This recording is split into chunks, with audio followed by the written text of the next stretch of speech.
15 વર્ષથી પાલેજમાં જૂના અને જાણીતા computer, laptop, CCTV camera service, printer repairing તેમજ નવા અને જૂના કોમ્પ્યુટર લે વેચ કરનાર.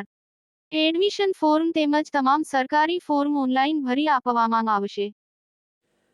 કરજણ પાદરા વરનામા પોલીસ મથકની હદમાં બ્લેક રિબિન ધરાવતા વાહનો પર પોલીસનો સપાટો. વડોદરા જિલ્લાના કરજણ પાદરા વરનામા પોલીસ મથકની હદમાં છેલ્લા 3 દિવસથી બ્લેક રિબિન ધરાવતા વાહનો પર પોલીસે કડક કાર્યવાહી હાથ ધરી છે. જેમાં કરજણ નગર, વલણ, પાદરા અને વરનામા પોલીસ મથકની હદમાં પોલીસ દ્વારા વિવિધ વિસ્તારોમાં વાહન ચેકિંગ હાથ ધરી જે વાહનો પર બ્લેક રિબિન લગાવેલી હોય એને સ્થળ પર દૂર કરી દંડ ફટકારવામાં આવી રહ્યો છે.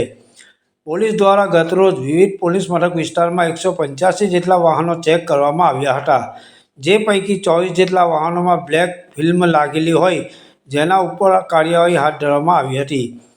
5 થી 10 તારીખ સુધી પોલીસ દ્વારા આ અભિયાન ચલાવવામાં આવશે તેમજ ડાઈવ દરમિયાન કેટલીક પોલીસ સ્ટાફની ગાડીઓની સામે પણ કાર્યવાહી કરવામાં આવી હોવાનું કરજણ નાયબ પોલીસ અધિક્ષકે જણાવ્યું હતું. બીજી તરફ પોલીસ દ્વારા મહિના દરમિયાન ડાઈવ હાથ ધરવામાં આવશે જેની માહિતી અધિકારી દ્વારા આપવામાં આવી હતી. પાલેજ ટાઈમ્સ, કરજણ. કુલ 5 પોલીસ સ્ટેશનો આવેલા છે: કરજણ, વરનામા, વડુ, પાદરા અને વલણ.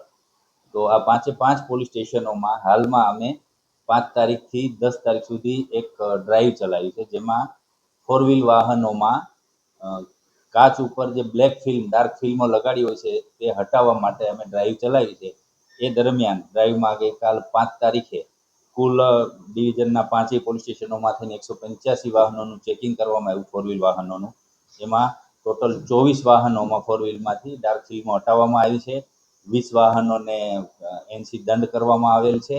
અને આ અમારી ડ્રાઈવ દરમિયાન અમુક પોલીસ કર્મચારીઓ પણ પોતાના 4 વ્હીલ વાહનોમાં ડાર્ક ફિલ્મો લગાવેલી હતી એ પણ હટાવી છે.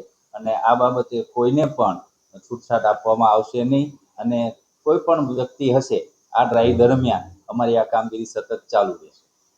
સર, ત્યાં ડ્રાઈવ યોજાય છે તો આપ જણાવ્યું બીજી અલગ અલગ ડ્રાઈવો તારીખ સુધી કરવામાં આવશે, કઈ ડ્રાઈવ કરવામાં આવશે? નહીં, આવનાર ભવિષ્યના દિવસોમાં આ ડ્રાઈવ પૂરી થયા પછી અમારી ઈચ્છા છે કે નંબર પ્લેટ વગરના વાહનો, પછી સાયલેન્સરમાં મોડિફાઈડ કરી અને ખોટા ઘોંઘાટ અવાજથી ચલાવતા જે ટીનેજર છોકરાઓ હોય છે તો એની વિરુદ્ધ પણ એ સાયલેન્સરો હટાવવાની કાર્યવાહી અંગે ડ્રાઈવો કરવાના છીએ.